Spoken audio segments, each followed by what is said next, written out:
Hi, I'm Kaylee and welcome to my channel. Today I thought I would share a flip through of the World Story 1, The Ancients from Masterbooks. This is going to be our history curriculum for my 6th grader this year. We have not used this curriculum before, but we have used America's Story 2 and America's Story 3, which is written by the same author, and we enjoyed both of those. So let's take a look. This is the student textbook. This has all the information, what we'll be reading. We have enjoyed these textbooks. They have a lot of great pictures and the chapters are manageable. They're not too long that you lose your kids' attention.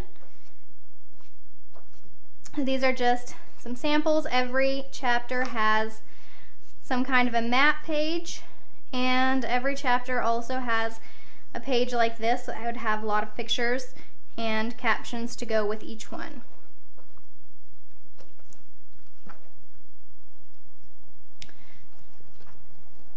So this set would also come with a teacher's guide, which I have already taken mine apart. The teacher's guide has in it your schedule, your answer key, and all of your student work pages.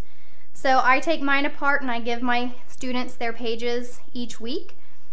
And I keep the schedule and the answer key in my teacher binder. So their suggested schedule would put this on a 180-day school year. They have this listed as about one chapter every 6 days. So I actually speed this up just a little bit and squeeze one chapter into a week. So while their schedule normally has the readings on separate days from the activity sheets, we kind of combine some of the activity sheets on some of the days that we're also doing the readings. So for instance, for chapter 7 is what I'm going to kind of show you and walk you through how we would do chapter 7. So on their first day of chapter 7, which we would make sure it was on a Monday, we would read the first part of the chapter. So that's generally reading from the beginning to about the first narration break, so it would probably read through this page. Then it suggests you do work on this page, which is from the student book, and it has your narration prompts, which are the same as what's listed in the book here. So it'll tell you, discuss what you learned about Jacob. It says the same here. But on the back of this sheet, it has a written narration prompt and also vocabulary. So as you're going through the chapter, your student can find a word that they didn't know during the reading and write it down and then look up and write the meaning of that word. So we would do that on Monday, and on Tuesday then we would finish reading the chapter,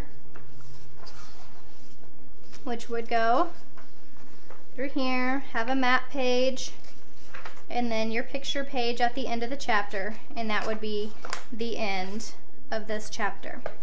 So instead of waiting until the next day to get a worksheet out, we would go ahead and start with the first student worksheet, which is the World Quest sheet, and it kind of just has some comprehension questions over the chapter. And then on the back, the activities might vary. On this week, it has for you to draw pictures. And then, so that would be Tuesday. On Wednesday, we would do the map adventure page. So we would do the map and answer the questions here, and whatever the back of this page is. This activity might vary depending on the week also. So then on Thursday we would do the timeline. So each chapter has a timeline worksheet, and it kind of varies too on how it's written. Some of them will have a chart and you write stuff on the timeline. This one has a family tree and you answer some of the questions about it. So that would be our day for Thursday. Now I will show you also, they have a timeline supplement to go along with this, And so on our timeline day, we will also be working on that. So this is something that I bought the ebook and printed it off, and you can just easily find it on their website. So this has their dates, and then these are all pictures, and they're all labeled by chapter. So as we go through each chapter on our timeline page, we will add these pictures to our timeline. So I just got a folder and some cardstock and made it accordion fold, so this can fold out and the kids can cut their pictures out and add them to their timeline. So this will be added to our Thursdays when we work on our timeline page. Then on Friday, so their 6th day of the week is a review day and has the option of doing dig deeper projects.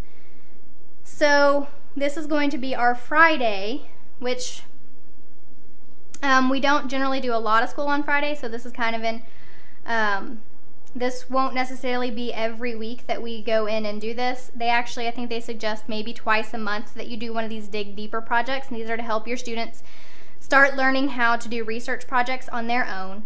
So it has a list of different different activities for your student to choose from, and you can do these every other week, once a month, just on the topics that your kids are really interested in. You can just do it really in whatever way works for your family. So that's how I make this schedule fit into a chapter a week for us. And then I will show you a little bit of a review week. So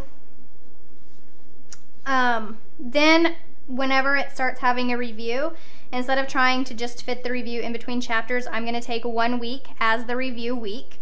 And any of the art studies that were listed in here, I actually saved those for our review week, so that way it doesn't interrupt our 5-day-a-week chapter. So on our review week, then, we would probably take a day or two to do this art study. This one is Egyptian relief sculptures, and it tells you a little bit about it, and then on the back it also gives your student options so they can choose one of the following, whether they want to journal about it, do an art assessment, or try it if they want to try making the project on their own, which I'm guessing is what my kids will choose the majority of the time. So this would be happening during our review week. And then the review sheets, it has review sheet part 1. This one has a matching exercise, and review sheet part 2 has some questions where they would have to write out the answer. And conveniently, these also tell you exactly how many points each question is worth. So if you want to grade that, then it has an easy grading system for you. So there are a few other extras in the World Story Teacher Manual or Teacher Guide. So these are just some of the research aids. So it has some worksheets to help your students guide them in their research topic. So there's several of those. And then it has some artifact studies. So these can go sometimes with the dig deeper on some of the chapters, and it says that if it has an artifact study that relates to that chapter, then on the dig deeper it will be listed in those options. And so it just has some different options for artifacts that they can research. Then here is a statue to cut out and put together. And also this is for the Jesus timeline. And then there are also some craft suggestions for some of the chapters. And then I just have all of those again because I had 2 teacher guides. And then in the teacher guide at the end, you will also have an answer key, so it guides you in all the answers. And it has the review sheet answers also. So I hope this was helpful to you. If maybe you're interested in this curriculum and wanted to have a little bit of a more in-depth look at it, I hope it can help you make a decision on whether or not this curriculum is right for your homeschool. If you have any other comments or suggestions, just leave them below. And if you like this kind of content, please subscribe. Thanks for watching.